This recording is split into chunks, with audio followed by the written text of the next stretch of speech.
do Kurt Warner and I have in common? Well, we both worked at grocery stores, but that's where the comparisons start and end. He was a Super Bowl quarterback, and I struggle to get bags open that are tied in knots too tightly. But for one glorious evening, this screw up right here sat down with his dad when he was 8 years old on January 30th, 2000, and watched one of the most memorable Super Bowls in my memory, at least. And this is Hilltime Sports, and we're going deep into the NFL Cave of Wonders. Huh? Cave of Wonders? To tell you all about it.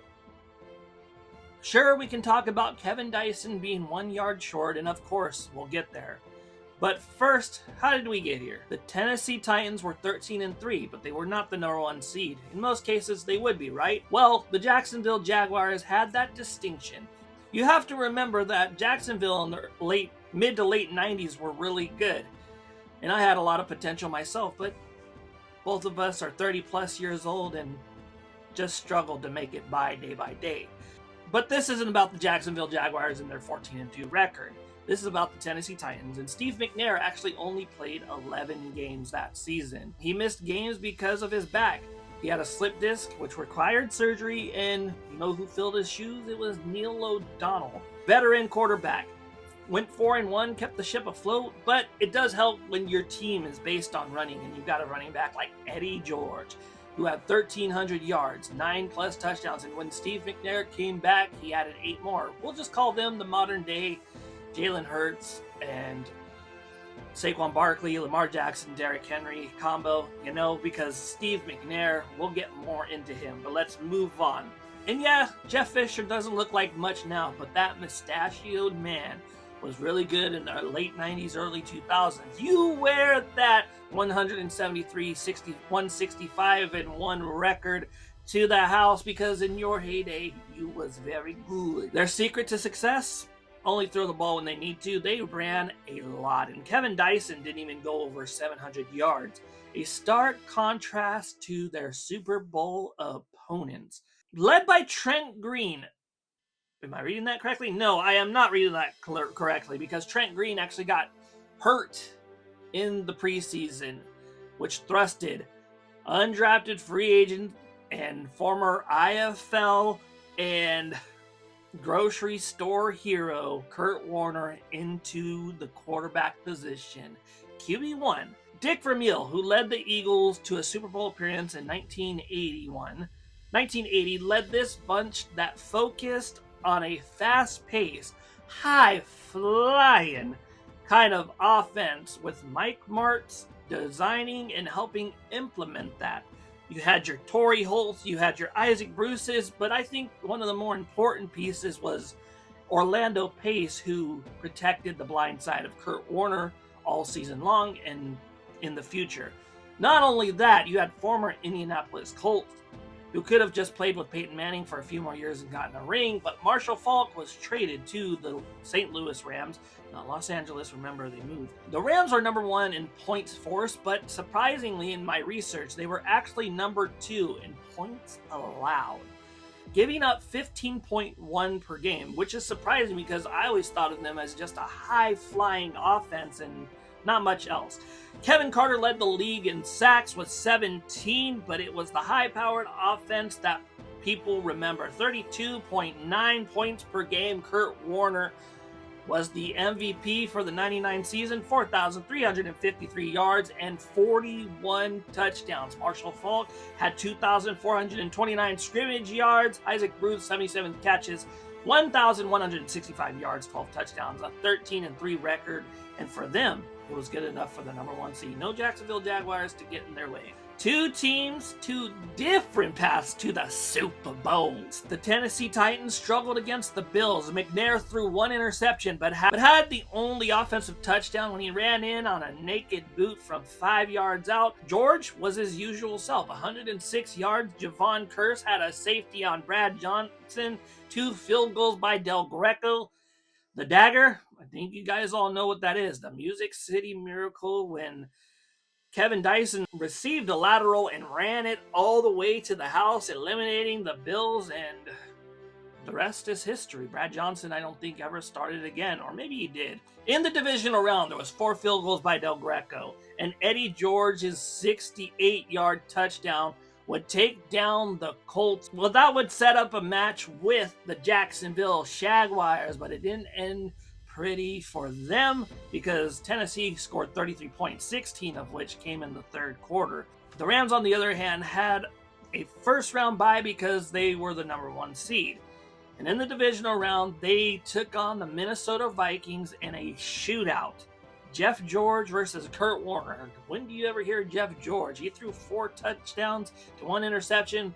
Warner threw 5, 49-37. In the NFC Championship, though, Dre Bly had himself an interception that set up a long bomb from Kurt Warner to Ricky Proehl. The biggest decision in the game came not by the Rams or the Buccaneers, but from the referees. Bert Emanuel caught a pass, which was then overturned. Review found that while Emanuel had control of the ball, it touched the ground and was not a catch, which set up the Bert Emanuel rule. If you want more on that, then I guess I'll make a video on that. But the Rams punched their Super Bowl ticket for the first time since 1980. The Eagles went in 1981. The NFL years are weird. Super Bowl 34. It's one of the biggest football games I remember. And I remember watching Denver and Green Bay. We'll get to them, but it's not something I remember as thoroughly. Now, Dad was a Rams fan, and some say he was probably more proud of the Rams that day than his own children. I mean, he loves his turntable more than he loves his own children. Why not the Rams at the time? Outside the Georgia Dome, it was cold and it snowed. But in that dome, the Georgia Dome, I mean, 2 defenses were about to take 2 offenses to the back alley and beat the tar out of them. Kurt Warner took a lot of punishment in that game. He was hit, he was sacked, I think, and he almost threw a few interceptions. As for Eddie George, he was stuffed like a 5-year-old suitcase going on a trip, couldn't get anywhere. The only time the Titans made it past midfield was when Del Greco missed a 47-yard field goal. And if it wasn't for him missing, they probably would have had a chance to win the ball game. But you can call me Captain Hindsight because that's just who I am. They should have kicked the field goal. I don't know. You see those windows on the right side? They should have built fire escapes on those windows for the higher floors. Then people could have gotten down. The Rams, on the other hand, had over 200 yards of offense, but each time, whether they were close to the end zone, they just couldn't get there because Javon Curse or safety Blaine Bishop. The Rams were throttled like your grandfather's 1974 placeholder. Mike Horan botched a snap just like Tony Romo would do 7 years later. At halftime, the machine, Mickey Mouse, don't want to upset him, would kick off the Super Bowl halftime, an ominous foreshadowing to where the NFL Network is headed now. A parade of costumes, Phil Collins singing songs from Tarzan, and I like Tarzan. What 8-year-old boy doesn't like Tarzan? But you know what got my engine revving just a little bit more? Christina Aguilera. But in the second half, they too got it going, and maybe they were excited to see Christina as well.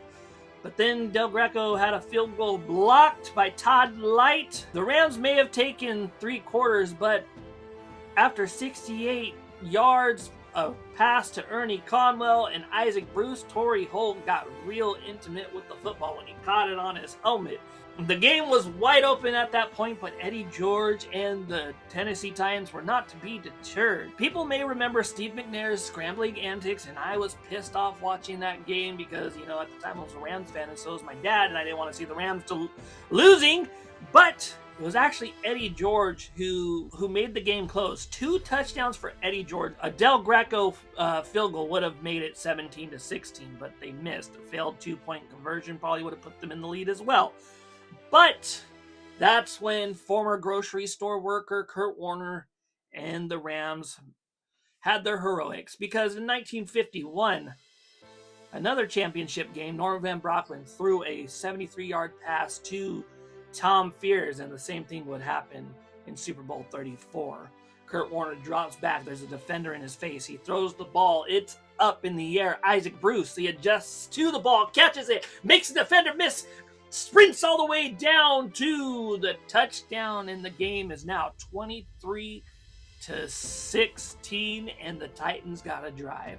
And we all remember, if you're my age or older, or young, a little bit younger, but Steve McNair made Randall Cunningham like Jukes to get out of sacks. He threw the ball with precision. He scrambled his way out of things. An offsides and a missed Dre Bly pick set the Titans up for a great drive. Then you got that broken sack by Steve McNair when he threw it to Dyson, and then it all culminated in this moment. One play left. Try to get it into the end zone. The Rams call 77 blast. And the Titans, on the other hand, were trying to get Wycheck to be the decoy so he could draw linebacker Mike Jones away from Kevin Dyson so he had an easy touchdown. But at the goal line, Mike Jones read the play because once he hit the goal line, he saw Dyson coming that way. Oh, Frank Wycheck? Nah, let's go after old Kevin Dyson. And what happened next will be replayed over and over till the end of time. That one play that I always tell my brother, you know your team was 1 yard short because Mike Jones tackled him and he reached. The game was over. The whistles blew. The St. Louis Rams were Super Bowl champions in the year 2000, and it's a game I will never forget. But what do you guys think? What's the most memorable Super Bowl? Which one should I do next? Which player should I cover? I don't know. This is a new thing. But like and subscribe, and I'll see you in the next video. Adios. Stay blessed.